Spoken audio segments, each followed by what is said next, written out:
El año es 1516. El rey Fernando el Católico está moribundo en la cama. Su primera esposa, la histórica reina Isabel la Católica, ya había muerto años atrás, en 1504, y el destino de la nueva monarquía hispánica era incierto. Su hija, Juana, era la heredera designada, pero la corte dudaba de su estado mental, y comenzó a extenderse la historia de que estaba un poco enferma de la cabeza, y por lo tanto, simplemente incapaz de reinar. Hoy en día los historiadores disputan lo de su enfermedad mental, afirmando que en realidad era víctima de un círculo de oportunistas, y que esa locura en realidad era melancolía o depresión. La pobre Juana, entonces, quedaría confinada en un palacio en Tordesillas, y su padre, Fernando el Católico, quedaría como regente de la corona de Castilla hasta su muerte, que llegaría pocos años después. En la cama, a nada de morirse, don Fernando nombra a su hija Juana como heredera de todas sus posesiones, todas, de ambas Castilla y Aragón, las de su madre y las de su padre. Pero claro, Juana supuestamente no estaba bien de la cabeza, así que Fernando nombra como regente a su nieto, el hijo que tuvo Juana con Felipe el Hermoso, el duque de Borgoña, siendo Felipe el Hermoso hijo del emperador Maximiliano I del Sacro Imperio Romano Germánico. Este nieto vivía en Flandes, no hablaba ni una palabra de español y era el heredero de dos de las coronas más poderosas del planeta, la hispánica y la imperial de los Habsburgo. Esta, damas y caballeros, es la historia de Carlos I de España y V de Alemania. Antes de meternos de lleno en las grandes aventuras y conquistas imperiales de Carlos V, permítame un momento para presentarles al patrocinador de este vídeo, Audible. Imagínate si Carlos V hubiera tenido Audible, ¿cuántos audiolibros no se habría escuchado mientras cruzaba Europa, gobernaba medio mundo o lidiaba con el papeleo interminable de manejar el Sacro Imperio? Audible es el compañero perfecto si te da pereza leer un libro en físico o si quieres escuchar tus libros favoritos mientras trabajas o incluso mientras estás en movimiento, ya sea cabalgando por las llanuras de Castilla o metido en un atasco. Con Audible podrás elegir entre miles de audiolibros de historia, ficción y mucho más. Yo ahora mismo estoy usando Audible para escuchar Yo el Rey, de Pilar Eyre. Es una inmersión interesantísima en la vida del rey Juan Carlos, explorando su juventud turbulenta y explicando cómo el monarca español más querido de los últimos tiempos cayó en desgracia de una forma tan dramática. Estoy enganchadísimo, y es solo uno de los tantos audiolibros increíbles que ya vienen incluidos en tu suscripción. Échale un vistazo a Audible usando el enlace en la descripción y empieza tu prueba gratuita hoy mismo. Tras la muerte de su abuelo, Fernando el Católico, el joven Carlos de Habsburgo, quien ya era duque de Borgoña tras la muerte de su padre, Felipe el Hermoso, en 1506, había sido nombrado gobernador de la monarquía hispánica por derecho de su madre.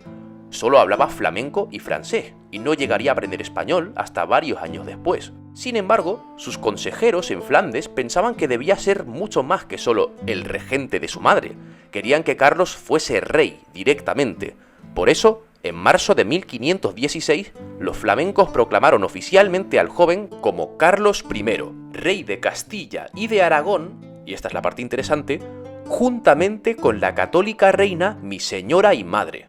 Porque claro, no podía simplemente proclamarse rey y punto, ya que todavía estaba viva su madre, que era la reina titular. Así que se ha proclamado rey, pero a la vez reconoce los derechos de su madre.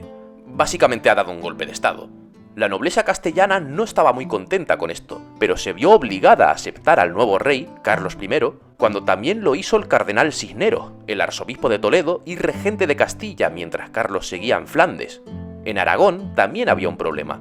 Aunque también tenían un regente, el arzobispo Alonso de Aragón, un hijo ilegítimo de Fernando el Católico, las cortes aragonesas se negaban a reconocer a Carlos I hasta que no jurara proteger los derechos y las instituciones particulares de esos reinos. Cuando por fin consiguió el reconocimiento del Papa como Hispaniarum Rex Catholicus, rey católico de las Españas, Carlos comenzó su viaje rumbo a la península ibérica en septiembre de 1517, desembarcando en el puerto de Tazones, en Asturias, que por cierto fue un error. El destino original era Santander, pero acabaron en Tazones por culpa de una tormenta.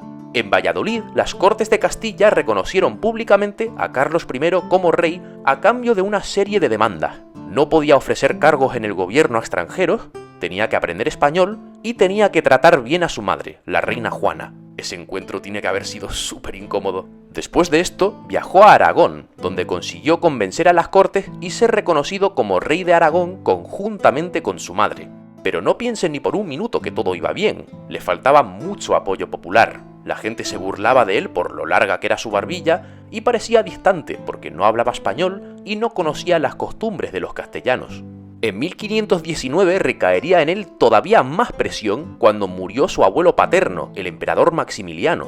Si habéis visto mi vídeo sobre el Sacro Imperio Romano Germánico, sabréis que el cargo de emperador no era hereditario, sino que era elegido por 7 príncipes electores.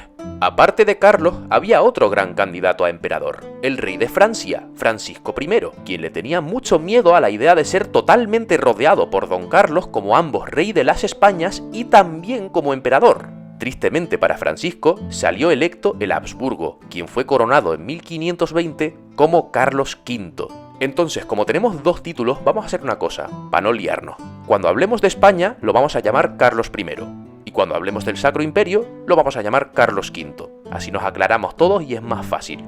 Curiosamente, a pesar de que muchos lo asocian con los germánicos simplemente por ser un Habsburgo y emperador del Sacro Imperio, Carlos V nunca llegó a dominar bien el alemán. De hecho, para quienes lo acusan de ser un guiri invasor, en sus venas corría más sangre hispánica que germánica. El problema era que estaba desconectado de lo hispánico. No hablaba el idioma, pasaba más tiempo fuera de Castilla, llenó la corte de extranjeros, algo que prometió no hacer, y estaba gastando un montón de dinero castellano en asuntos del Sacro Imperio. Los castellanos ya no aguantaban más y empezaron a montar jaleo. Bajo el liderazgo de Juan de Padilla, Juan Bravo y Francisco Maldonado, empezó a formarse un enorme movimiento armado entre 1520 y 1522. Los comuneros. Básicamente querían más respeto para Castilla, que los cargos más importantes los ocuparan castellanos en vez de extranjeros, y que se invirtiera más en su propio reino que en tierras lejanas a las que a los castellanos no les importaba ni un pepino. Los comuneros, que buscaban la mayor legitimidad posible para su revuelta, querían que volviera la reina Juana al trono. Juana estaba encerrada en el palacio de Tordesillas, maltratada y hecha prisionera por su supuesta enfermedad mental, pero los comuneros veían en ella una oportunidad. Querían sacarla de su cautividad para echar a Carlos I y restaurarla como reina de pleno derecho. Pero, sorpresa, Juana no se metió en el asunto, manteniéndose al margen. Los partidarios de Carlos I tardaron un montón en organizarse, como un año. Pero cuando ya estaban todos juntitos y listos para luchar, pues vaya que sí lucharon. La rebelión comunera acabó en desastre en 1521, en la batalla de Villalar, donde fueron reventados por las fuerzas de Carlos I. Los líderes principales de la revuelta comunera, Padilla, Bravo y Maldonado, fueron ejecutados al día siguiente, perdiéndose así las cabezas del movimiento, literalmente. El único foco comunero que quedaba era Toledo, que no se rindió hasta febrero de 1522. Desde 1517 venía gestándose otro problema para el imperio de Carlos V, Martín Lutero y el surgimiento del protestantismo en Europa. Don Carlos se veía a sí mismo como el protector de la cristiandad, el líder de una Europa unida por la fe católica que debía hacer frente no solo al gran peligro externo de los otomanos, sino ahora también a un peligro interno que amenazaba con romper esa misma unidad religiosa, esa idea de Carlos V de la res pública cristiana. En enero de 1521, Carlos V presidió la Dieta de Worms, ante la cual Martín Lutero tuvo que defender sus tesis contra las ideas del papado. Rechazó cualquier tipo de compromiso, pero se le permitió salir libremente con un salvoconducto. Dándose cuenta de que convencer a los luteranos mediante unas charlitas no iba a funcionar, el emperador sabía que iba a tener que recurrir a la fuerza. Después de la rebelión comunera, cambió por completo la perspectiva de Carlos I sobre la monarquía hispánica y empezó a gobernar todas sus posesiones directamente desde Castilla. Con el tiempo, la población castellana crecería un montón y la economía se vería favorecida por una potente industria textil y por la llegada de nuevos bienes desde América. Tengamos en cuenta que fue durante su reinado cuando se creó el Virreinato de Nueva España. Aunque seguía viajando por Europa y manteniendo la ilusión de que tenía una corte ambulante por todo el imperio, Carlos I se quedó casi todo el rato en la península y se casó con una infanta portuguesa, Isabel. Poco a poco fue confiando más en los castellanos para los más importantes asuntos de Estado, y en cuanto al idioma, mejoró un montón su aprendizaje del español, por fin pillándole el truco. Además, su matrimonio con Isabel de Portugal fue todo un éxito. A diferencia de la mayoría de los matrimonios arreglados de la época, Carlos e Isabel se querían de verdad, y cuando Isabel de Portugal murió de forma prematura, años más tarde, con tan solo 35 años, el rey cayó en una profunda depresión. Esto es importante al considerar que antes de ella, la única relación importante que tuvo Carlos I fue con su abuelastra. En serio, tío, ¿qué les pasaba a los Habsburgo? No tardaría mucho en surgir un nuevo problema para don Carlos. El rey de Francia, como ya habíamos visto, había intentado convertirse en emperador, sin éxito, pero no se iba a rendir en su lucha por hacer de Francia la potencia hegemónica de Europa, así que probó otra cosa. Decidió tomar Milán. Controlarla significaba no solo dominar probablemente la ciudad más importante del norte de Italia, la puerta al resto de la península, sino también un punto comercial clave para toda Europa. El emperador Carlos claramente no se lo iba a permitir.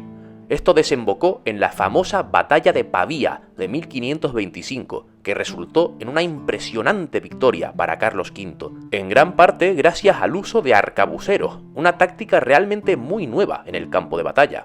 Fue tan aplastante su victoria que, además, capturaron al rey de Francia y se lo llevaron a Madrid, donde se vio forzado a renunciar a su reclamación de Italia, de Artois y de Flandes, la tierra natal del emperador. A pesar de su derrota en Pavía, Francisco I seguiría siendo una molestia para Carlos a lo largo de prácticamente todo su reinado. 2 años después, en 1527, las tensiones entre Carlos V y el Papa Clemente VII estallaron. El Papa, opuesto a la política imperial, se unió a la Liga de Cognac, de la que Francia también formaba parte, para expulsar a Carlos V de Italia. No tuvo mucho éxito. Roma fue saqueada brutalmente por las tropas imperiales, dejando prisionero al Papa Clemente. Al final se acordó mantener el statu quo, y el Papa se reconcilió con el emperador. Definitivamente, tras esta victoria sobre el mismísimo Papa, Carlos V se había consolidado como el monarca más importante de toda Europa. En 1530, con la Reforma Protestante en auge, Carlos V convocó la Dieta de Augsburgo para intentar resolver las diferencias entre los católicos y protestantes. A pesar de esto, cuando los protestantes le presentaron al emperador un documento con las ideas principales del luteranismo, Carlos V básicamente lo tiró a la basura, lo que solo empeoró las tensiones entre los dos. Varios príncipes protestantes alemanes, que ya estaban hartos de la situación, formaron la Liga de Esmalcalda en 1531 para unirse contra Carlos V. Las cosas empeoraron tanto que en 1546 estalló la Guerra de Esmalcalda, que enfrentó a las fuerzas del Sacro Imperio y de la monarquía hispánica a la Liga Protestante. En 1547 se libró la batalla de Mühlberg, donde Carlos V logró una victoria decisiva sobre los príncipes protestantes. Esta famosa batalla en Mühlberg fue sin duda la mayor victoria del reinado de Carlos V, y un triunfo que fue inmortalizado en esta famosa pintura de Tiziano, representando al emperador victorioso a caballo, en toda una gloriosa imagen de poder y autoridad. Inspirado por Julio César, don Carlos famosamente dijo las palabras «Vine, vi y Dios venció», lo que le dio su apodo, el César. A pesar de haber ganado en Mühlberg, Carlos V se dio cuenta de que no era suficiente para reconciliar al luteranismo con la Iglesia Católica como él quería, y seguir en guerra no era una opción viable para el imperio, así que buscó un acuerdo con los príncipes protestantes para poner fin a las hostilidades. En 1555 se firmó la Paz de Augsburgo, que introdujo el principio de cuius regio eius religio, es decir, para cada reino su religión. Esto significaba que tanto católicos como luteranos podían coexistir, aunque supuso un golpe para la visión del emperador, que por cierto, ni siquiera acudió a la firma del tratado, lo tuvo que hacer su hermano, Fernando. Don Carlos, severamente enfermo de gota y decepcionado con el fracaso de su idea de un imperio cristiano universal, decidió abdicar.